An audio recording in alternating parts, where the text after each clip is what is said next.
François, c'est grâce à toi qu'on est là. C'est ma joie. Hein, professeur Gransaigne. Voilà, tout à fait. On arrive dans les ateliers du musée de Mulhouse, qui en 2 mots restaure les voitures de la collection. C'est ça. C'est ça. Et on va rencontrer Brice, qui Ouais. est le directeur de le chef l'atelier. d'atelier. Le chef d'atelier. Donc il faut comprendre que les images qu'on est en train de voir là, on est un peu dans une cathédrale. C'est le Vatican là. Hein, C'est quelque chose comme ça. c'est quelque chose comme ça. C'est magique. On a envie de parler. On a envie de Ouais, parler. ouais, bas, ouais, tout on ça. a envie de parler bas. C'est fou, hein. Regarde. Je ne dis rien, on les laisse travailler devant la gosse. Bonjour Brice. Ça allait bien? On a toute l'équipe de la restauration du musée là. Ah là, oui, il y a toute l'équipe. Vous nous les présentez rapidement? Oui, je vous les présente. Alors, Timothée, Bonjour Timothée, André, André, Bertrand, Bertrand. Paul, Guy, et on a fait le tour. Il manque Joseph, mais vous le verrez tout à l'heure. On va aller voir. On va faire- on Ah, va il est vous- derrière, il se cache. Il est là, il se cache. Ouais, ben oui, oui. Avant que vous nous présentiez l'activité du musée, je crois que vous devez soulever ce capot, donc on va juste vous laisser faire. Oui, parce que il faut juste qu'on l'enlève parce qu'après, sinon, Ah ben, ils ne peuvent pas travailler. Voilà, on va pas empêcher les gens de travailler. Déjà, c'est tellement C'est beau. un peu sale, c'est vrai. Voilà.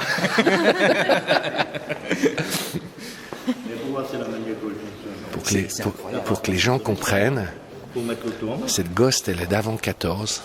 Tout à l'heure, je vous la présenterai. On est bien là, hein, monsieur le Premier Mais ministre. là, il faut comprendre que c'est le Louvre et c'est la salle d'opération du Louvre. C'est un petit peu... Au Louvre, tu sais, il y a les salles de restauration des tableaux. Bah là, c'est la salle de restauration du musée, je trouve. Mais c'est trop beau, regarde. Même esthétiquement, la beauté du... Hein? Ben oui, On n'ose plus parler. On est ému. Mais on a l'impression que c'est un instrument avant. D'ailleurs, un moteur, c'est un peu un instrument avant. On va faire... Ah, puis on le remet comme ça d'un petit coup, là. Hein. Bon, parlons peu, parlons bien. Brice, pour que les gens comprennent, on va déambuler un peu avec vous. Pas de souci. Juste, vous avez quel âge, déjà? Moi, j'ai 32 ans. Et vous êtes rentré comme stagiaire il y a... 10 ans. 1er avril 2008, c'était pas une blague, mais je suis arrivé il y a 10 ans et quelques jours. Là. Et je trouve ça génial parce que vous êtes très jeune et c'est vous qui êtes en charge finalement de redonner vie aux voitures de la collection. Est-ce que vous pouvez nous expliquer le principe du musée, en fait, de l'atelier? Oui, alors moi et mon équipe, hein, comme vous l'avez Ouais. vu, parce que j'ai pour habitude de dire que seul je ferais pas grand-chose. Hein. Ouais. Je ferais beaucoup, mais beaucoup moins. Ouais. Et c'était une volonté du conservateur d'embaucher un jeune à l'époque à l'atelier pour pouvoir que je me forme petit à petit, plus ma formation technique de départ. J'avais déjà cette base.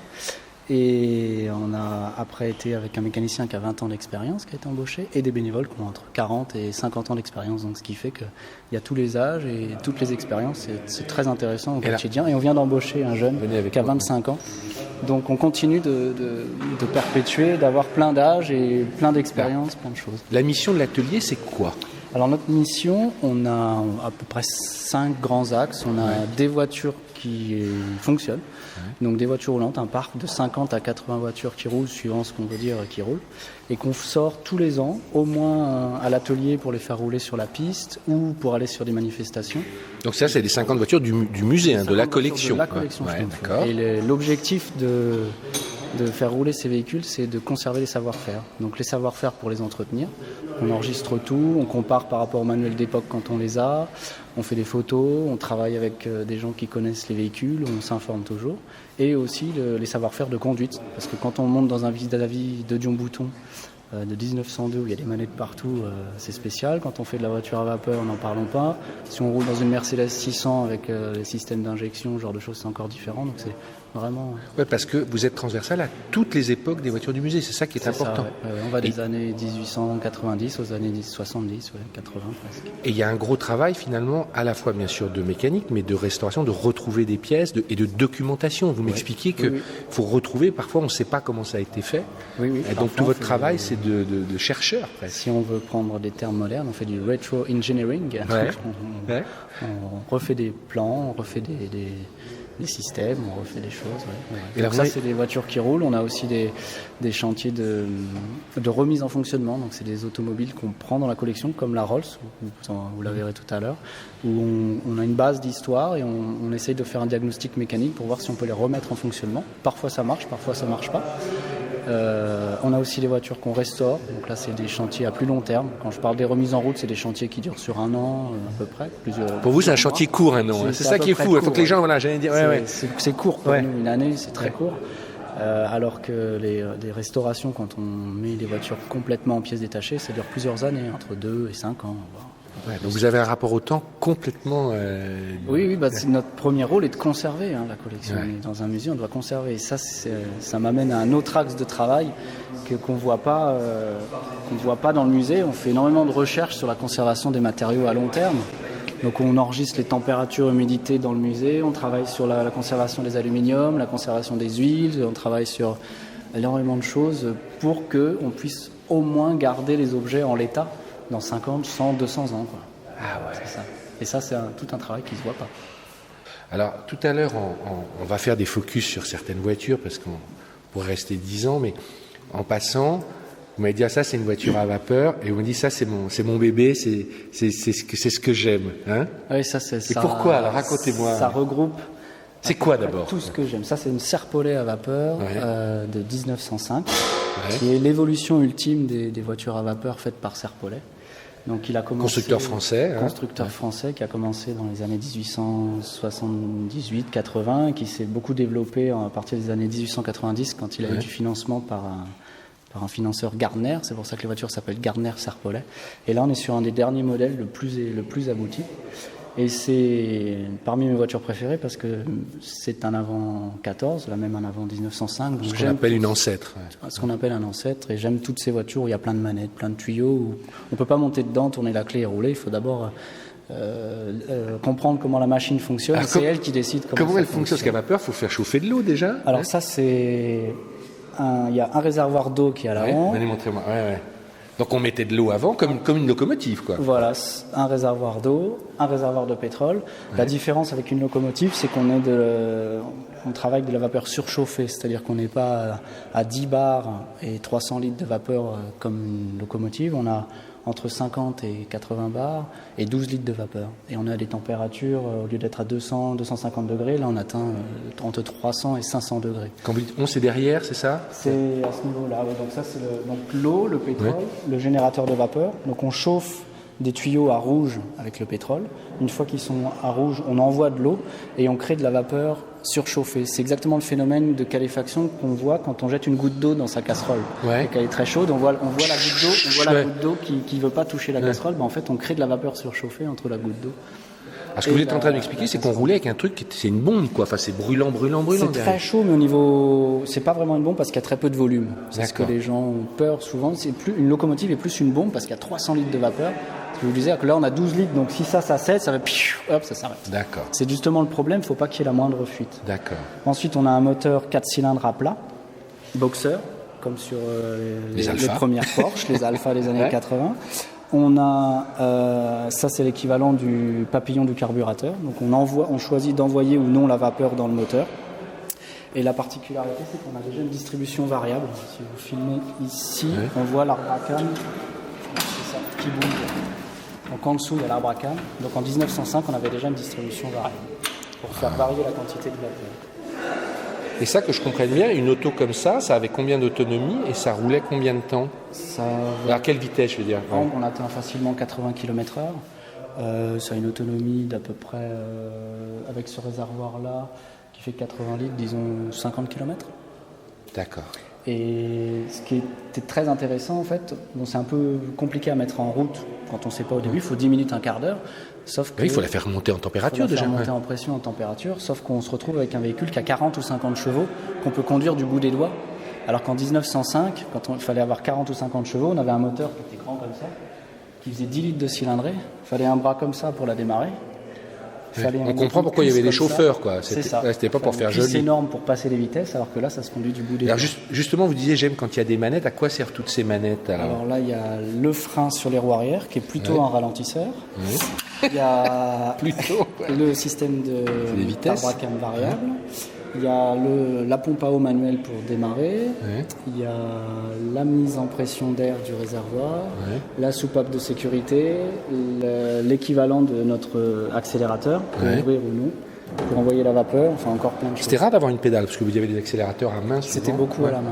Ouais, Et qui donc, était sur le volant, c'est ça, ouais. Oui, souvent c'était dans ces zones-là. Ouais. Et la particularité, en fait, par rapport à une voiture à essence, c'est que on doit gérer, sur une voiture à essence, on gère sa consommation. C'est-à-dire que j'accélère, la voiture avance, j'arrête d'accélérer, elle arrête d'accélérer. Ici, on doit gérer sa fabrication de vapeur et sa consommation. C'est-à-dire que si on voit une côte à 1 km ou 500 mètres, on se dit « Oula, il faut que je fabrique un peu plus de vapeur, je vais avoir besoin de plus de puissance pour monter. » Donc je fabrique plus de vapeur, hop, je la consomme, je monte. Mais quand j'arrive en haut de la côte, quand j'arrive au haut de la côte, je dis « Oula, je vais avoir une descente, je n'ai plus besoin de vapeur, donc il faut que j'arrête de fabriquer de la vapeur. » Je redescends. C'est un petit peu ce qui a perturbé les gens, c'est qu'il faut à la fois gérer sa fabrication et sa consommation. Sinon, à conduire, c'est assez extraordinaire. C'est un peu comme une voiture électrique aujourd'hui. On a de la silencieux. C'est très silencieux et on a du couple tout de suite. On a un couple Mais alors, extraordinaire. on crache que de l'eau, mais c'est quand même le pétrole qui fait chauffer le truc. Oui, on brûle le quand même, pétrole tout bêtement, c'est on ça? Il brûle fait le l'équivalent pétrole. du charbon en fait. Oui, voilà. D'accord. Il n'est pas injecté, il brûle en fait, si je comprends. Enfin, il est injecté sous pression, donc ça fait quand même des petits injecteurs et des flammes bleues assez impressionnantes.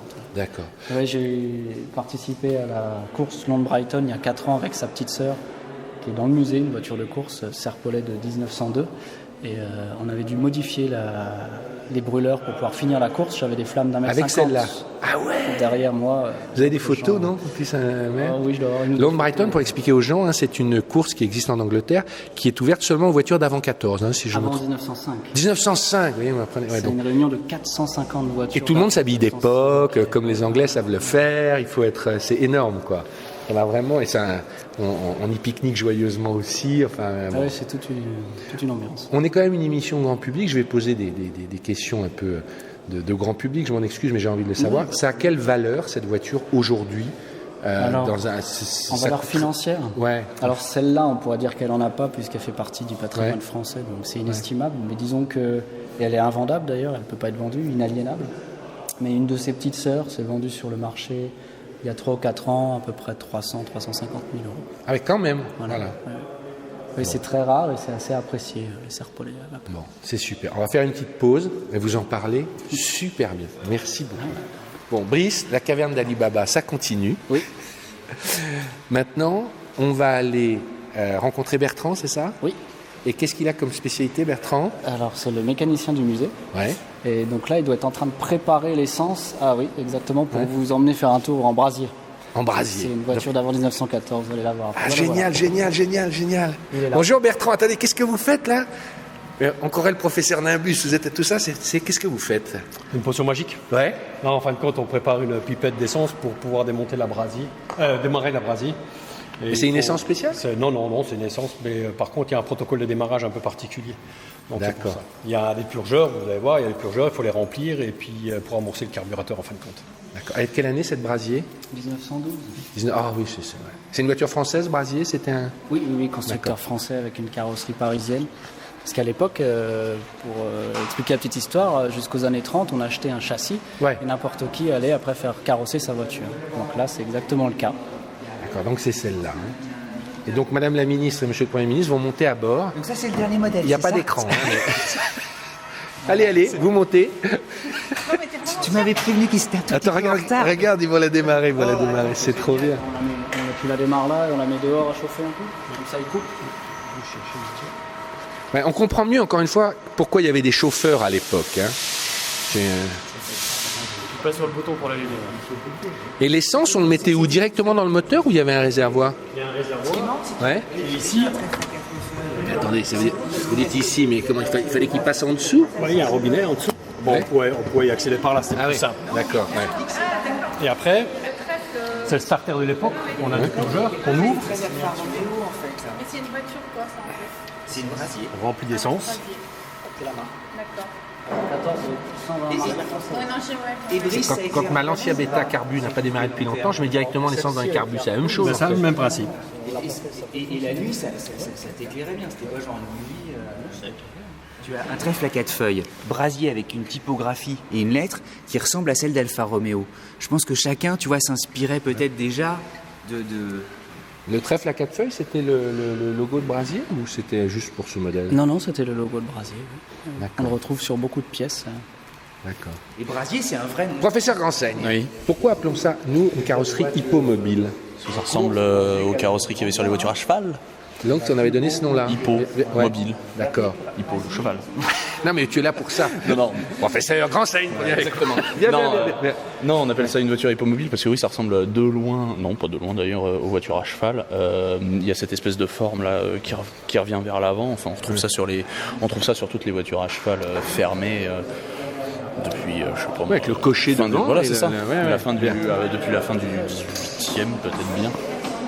Donc oui, c'est vraiment cette forme là qui revient. Attends, il démarre.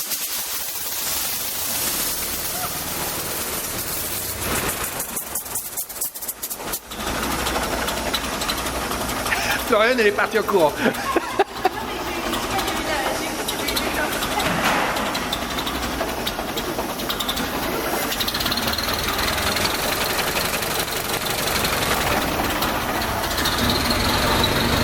Ça s'appelle plus un démarrage, ça s'appelle une mise en route. Tu sais, t'as une procédure.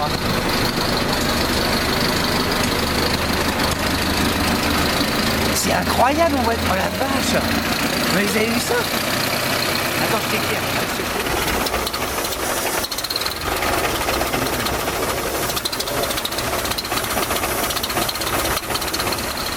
T'as un truc... T'as l'odeur de l'essence, c'est une odeur vachement bien. Je sais pas comment dire, c'est une odeur d'essence propre.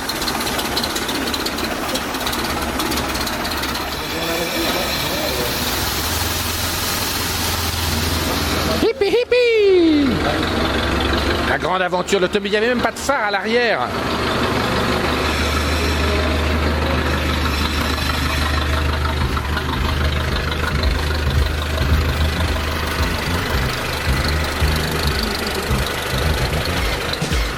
C'est pas merveilleux ça? Regardez.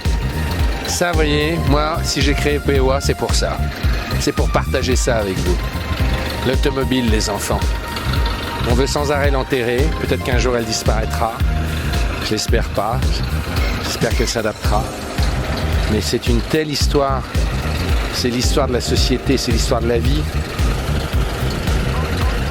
Regardez ça. Ça va, Madame la Ministre? Ça va bien, ouais. C'est chouette, hein? Ouais, c'est C'est pas sympa. Miami, mais enfin quand même. Ouais. Hein? C'est tout comme. Hein, c'est tout comme.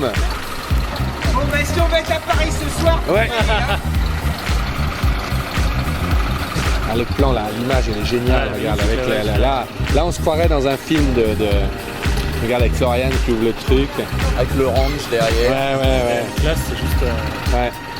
On dirait que c'est grand-mère qui est sortie, mais elle est belle, grand-mère. Ouais.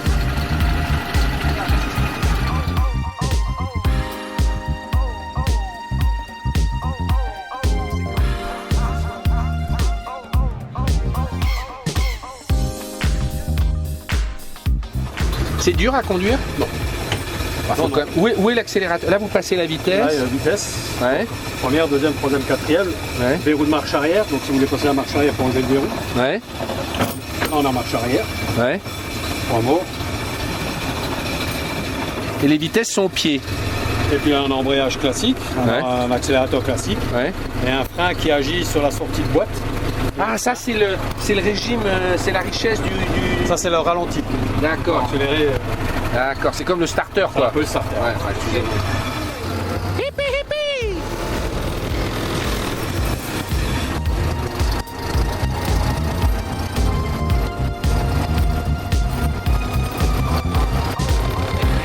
On est bien là. Ça vibre pas du tout, hein. C'est...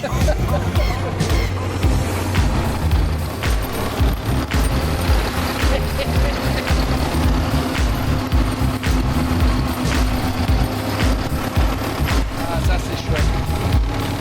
Et là, on est comme une voiture normale. Vous accélérez, on est à quelle vitesse là? On doit être à 10, 15. Non mais en vitesse, par rapport aux vitesses, on est en deuxième, on est en... Deuxième, ouais. Là, on est en deuxième. Il y a combien de vitesses là? 4. Ça va derrière? Ah bah c'est bien, maman. Ça va Florian? Tu sais, si tout va bien, on sera à Paris dans 15 jours. Alors il y a des Rolls, il y a des Rolls, il y a des belles voitures là-bas. Ah ouais, c'est génial. Ah c'est trop beau là. Et c'est là où vous faites tourner les voitures pour continuer à ce qu'elles roulent quoi. C'est votre petit circuit. C'est ça. va vite là.